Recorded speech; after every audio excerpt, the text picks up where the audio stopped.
All right, let's keep this one going. This is one for you, Fezzi. An email that says, I was watching the WWE pay-per-view and thinking longingly of Fez. I have a question I would love to hear Fez's take on. What, in your mind, was the greatest era of pro wrestling? I think the greatest era of pro wrestling is the 80s, probably the early 80s, where you had the rise of the Four Horsemen in one league, and you had Hulkamania riding in the other. So I think you really have to go to the 80s there. Probably the best personalities that we've had. Definitely not the 90s or now when it comes to personalities. I think we had the best characters. I couldn't disagree more, and I'll tell you why. I think the 90s, particularly the late 90s, was the fucking bomb diggity of all time. When you were looking at The Rock, Stone Cold Steve Austin, Mankind, Dude Love, fucking era, throw in the New Age Outlaws, Generation X, Undertaker, and at the same time, you had Hulk Hogan turning bad in the other league. And then every week that was showing up on Monday nights, unlike the 80s, where if suddenly like Macho Man was wrestling against Honky Tonk Man, it would take a full year before that fucking feud was over. And you would never see it on TV.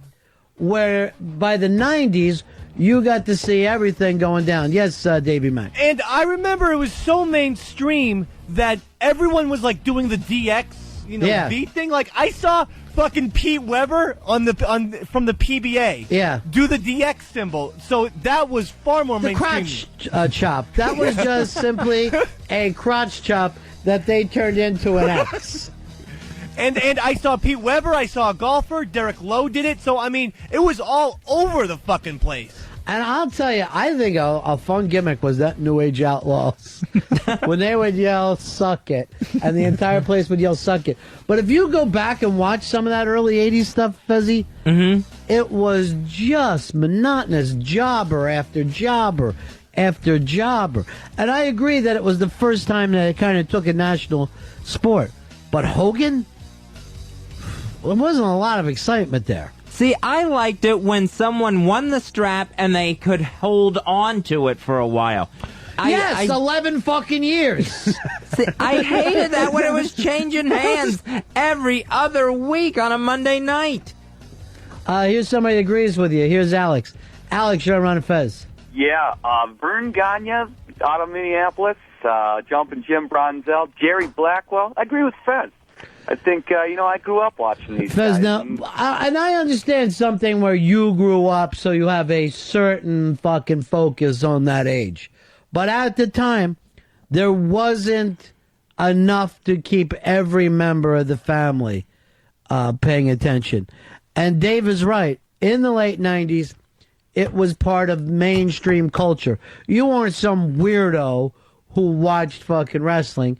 Everybody was watching it in the 90s. Here's the Daily Leader. Leader, what do you got for us? Yeah, I thought the late 90s were amazing. When you'd see guys jump, I'd just wait to see who was going to jump that week. And when they had Rick Rude, one time they had Rick Rude on both shows at the same time. Both shows in the same night. People would show up, dropping belts into the trash can. They started to acknowledge each other on Monday nights.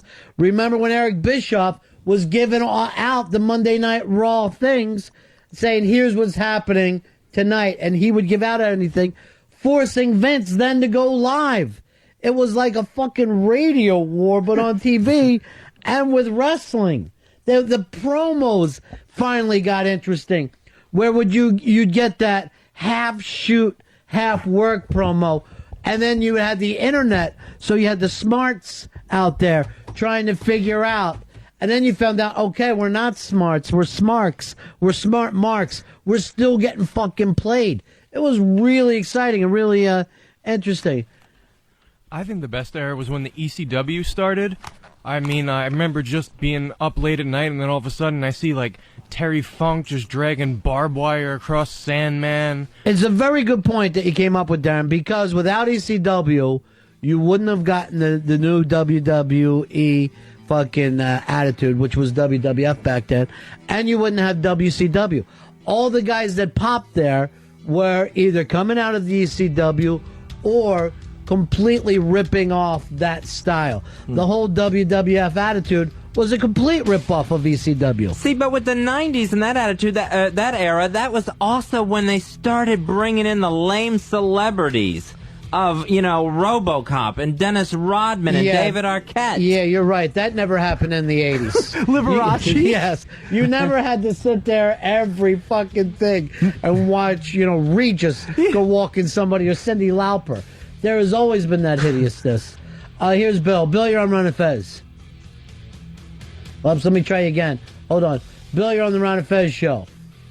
Hey, I think the reason Fezzy likes the old style wrestling is because him and Gordon Soley grew up together. They're the same age. Well, that's bullshit. Fez is a lot older than the great Gordon Soley. I am not, and Gordon Soley's long gone. But still the best play-by-play guy ever to do wrestling. Charlie, you're on Ron and Fez. Hey, buddies. Yeah. I agree with Fez. Definitely the 80s. Just think about it. You had Iron Sheik in Madison Square Garden waving an Iranian flag. All right. Meanwhile, Reagan's got his finger on the nuke button. It was craziness back then, man. The plots were so much better. But hold on. All right. Tell me one thing Iron Sheik ever did in the ring that was fucking interesting. Camel clutch. Come on. Exactly. Can you name a great match, Fezzy? They always throw out, I think it was maybe the Dragon against, I think it was Randy Savage. Yeah, Randy Savage. WrestleMania 3. Go back and watch that now. And compare that with any fucking Monday night. You don't think it holds up? No, it is not.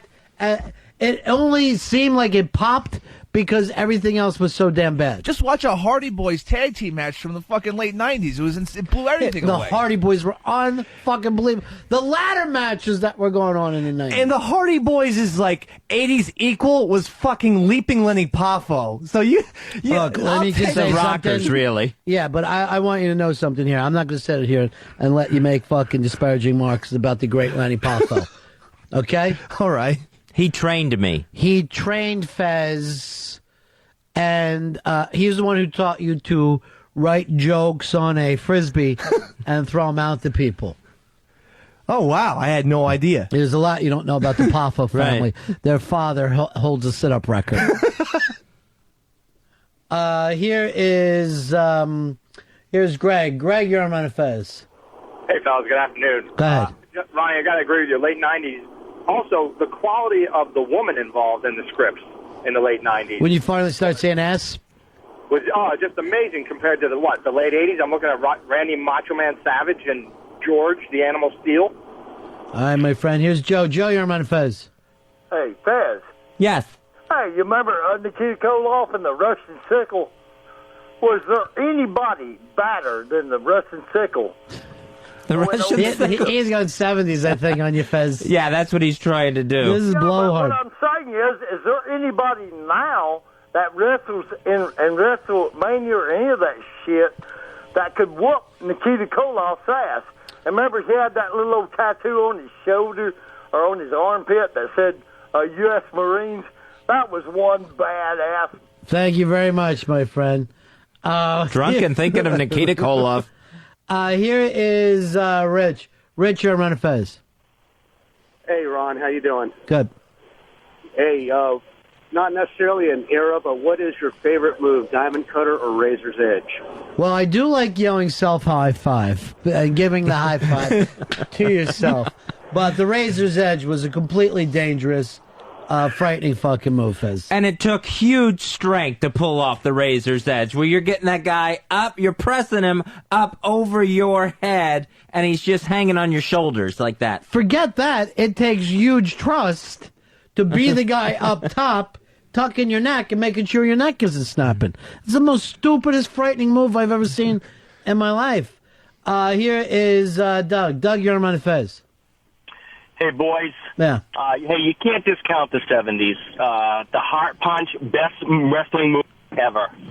The great heart punch, which will momentarily stop your heart. The great Stan Hansen did that, and then Stan Stasiak was. Stan Hansen had the lariat, the loaded lariat. He's loaded that lariat, and then of course Stan Stasiak, the heart punch, momentarily stopping the heart. Frightening thing that happens when the heart will momentarily stop. I got to get my heart rebeating. I just been punched in it. I saw Ox Baker do the heart punch to Ernie Ladd. The big cat? The big cat, Ernie Ladd, and at one point, Ernie Ladd's chest was bleeding. You mean the big cat king Ernie Ladd? Yeah. David, you're on Fez. Hey, Ron, I can respect your opinion, but I can't listen to anything Fez is saying. He's a 3-time trivia loser, and he's a liar. All right, that's a very good point, Fezzy. Why are we listening to somebody, A, who's lost, and B, for the second Friday in a row, has not taken us out to pay off the bet? Well, it's just that I thought it would conflict with the Halloween party. Let it conflict. I got no problem with a little confliction. Florio's is where it's at. I mean, Florio's takes precedence over everything, and that's if one of my parents died and there was a Florio's, I'd have to Florio's and go back for the funeral. Would you also lay the baby in the casket like you did last time? Let's talk to the guy who actually wins wrestling trivia, Sam. Sam, how are you? How's it going? What's up, pal? Fez has no idea what he's talking about. He doesn't know wrestling. Yeah, I know. 90s, I know wrestling. Not really. The late 90s. The late 90s is the era. They created a war between the USA and Canada. Yeah, that was unbelievable. And the Hart family caught up in the middle of it. The Hart family, once the most beloved family, now. Remember the time they dropped racial bombs, too, when they... The Hart family went in. It all over the nation's locker room. Yeah, the nation of domination. And then they had the skinhead gang, the DOA, and the Puerto Rican gang, the Boricuas. Oh yeah, they were great. They were getting rowdy, and body, and body. But yeah, I mean, you got every other era. They're just cashing in on the Cold War. They're cashing in on the Iraq War. They're doing this. In the 90s, they created their own war. Yeah, I don't even think this one is close. Once again, Sam beat you, Fez. No. Now, let's, why not? The thing has to be judged. What about the great 80s managers that we got? You had Bobby Heenan's huge reign through the 80s. You also had Slick. Mr. Fuji. These were great managers. Did you just honestly say Slick? I love Slick. Like it mattered. Terrible. Come on. Terrible. You had me with Heenan. Why didn't you just shut your pie hole? You were fucking really smart when you said Heenan. Then you brought up Slick and Mr. Fuji. And they traded in Slick and Mr. Fuji for Sable and Sonny and all those chicks. I know, they stunk. Sonny. Well, that's right. You're not all that big into the chick thing. But when they brought the G-string to professional wrestling, I thought they were on to something. Now, Sam, it's difficult for me to talk to you because I heard you were disrespectful to the great Ric Flair. Oh, that was something. Sometimes you have to do things that you wouldn't normally do for the sake of a radio show. I see. I am not a shock jock. I believe in if you respect somebody in real life, you got to show respect to them. Flair accidentally hung up on. Well, the thing is, since he's going to be doing that signing on Saturday, I'm going to be respectful to him when I meet him as if I didn't even talk to him. Someone should point you out. Can I say one more thing to you, Sam? What? 866 Ron Zero Fez. 866 Ron Zero Fez. Here's Dave. Dave, you're on Ron Fez. Yeah, I gotta agree with you, Ron, because the 90s were a lot better than the 80s. Well, thank you for backing me up. That really meant... Because you had Stone Cold and The Rock and Triple H. It was gigantic. It was absolutely gigantic.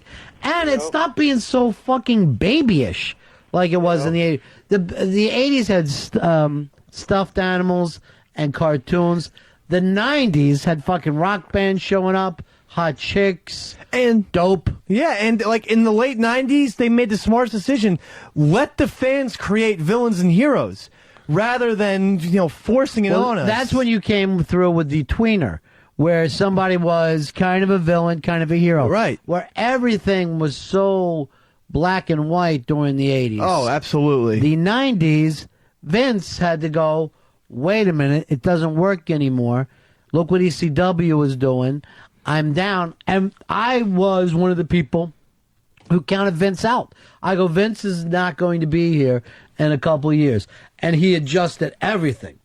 He adjusted all of his formatics and came back and made a better product, which proves why he is such a really fucking great businessman and a great marketer. Because anybody could get that one lucky idea and stick with it forever.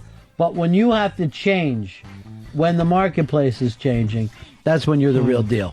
See, I think the 80s was better, too, because of heel turns, where it took a while for someone to turn heel. It wasn't happening every week like it does now and it did in the 90s. Yes, I remember when it took Randy Savage a full fucking year to finally turn.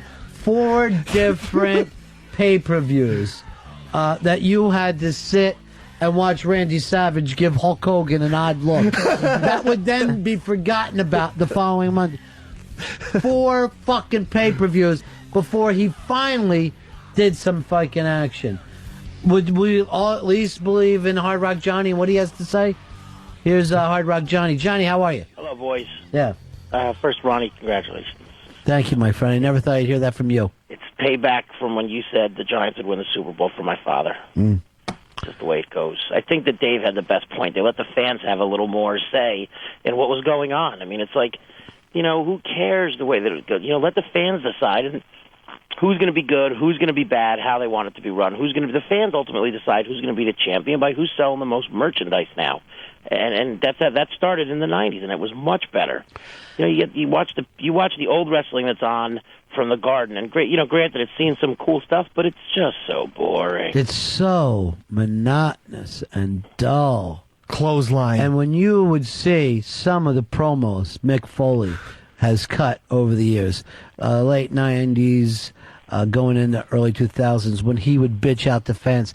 That time that he said about that he had the Hell in the Cell, which is the most frightening thing that I ever saw, when that man fell down and his fucking tooth got up to his nose. Yeah. And then he gave the speech later about how dare you go chanting for other people when I've given you this much and you just took it from me. It was amazing. I mean, that thing was like watching an artist. Those promos were fucking art. Johnny, thanks for shutting Fez up. Somebody had to say something to him. Yeah, thanks, Johnny. All right, boys. Here, your best friend, Hard Rock Johnny, Fez, he put you in your place.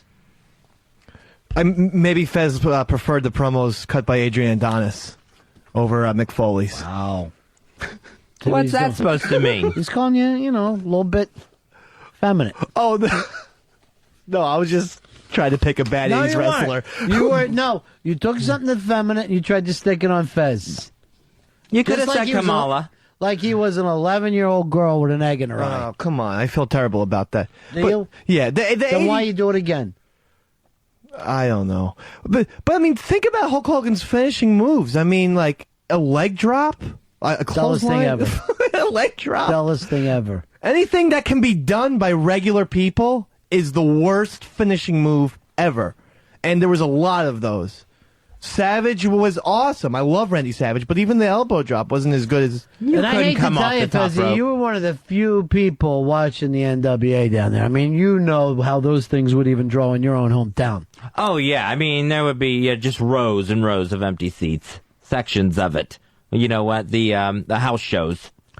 And a lot of those matches, you get outside of Flair and you didn't have a lot to look at. And I'm not like Sam and E-Rock. I could never sit around. A million years from now, I could never be disrespectful to the Nature Boy. I don't believe that you let him just walk around. I like to see you give a chair shot to both of them. When are you going to stand up and start hitting people with chairs? Well, I don't think I'm allowed to hit people with chairs here. So you're just going to let Flair get treated that way? Well, no. Why can't you be fair? Be fair to Flair. I would love to be fair to... You don't care about Flair. I care. Contraire. That's a little bit of Bobby Heenan, the great Bobby Heenan. I loved Heenan, though. Heenan was the best. He was great. He was the best ever. Yeah. And let's not act like he wasn't part of that 90s thing. He did hysterical stuff. You know, Fezzy and I were in the arena in Daytona the night that that the NWO, the night that Hogan fucking flipped. Mm-hmm.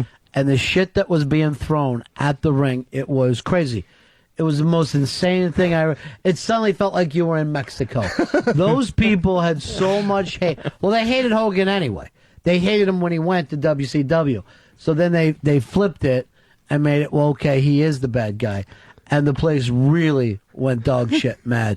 Well, did we have a match that night? Yeah, because we were backstage and they had the printout of how the night was going to run. Yeah. And, the outsiders, Hall and Nash. Did we have a match? Were we in the ring that night? Yeah, we were in the ring that night. Who were we against? Who were the Sassy Boys against? I think that was that when we were against Freight Train Freddy and Chubby MC. So that wasn't the night you got hurt? No, that Chubby MC was the night I got hurt. Well, I didn't think that you went to the hospital that night.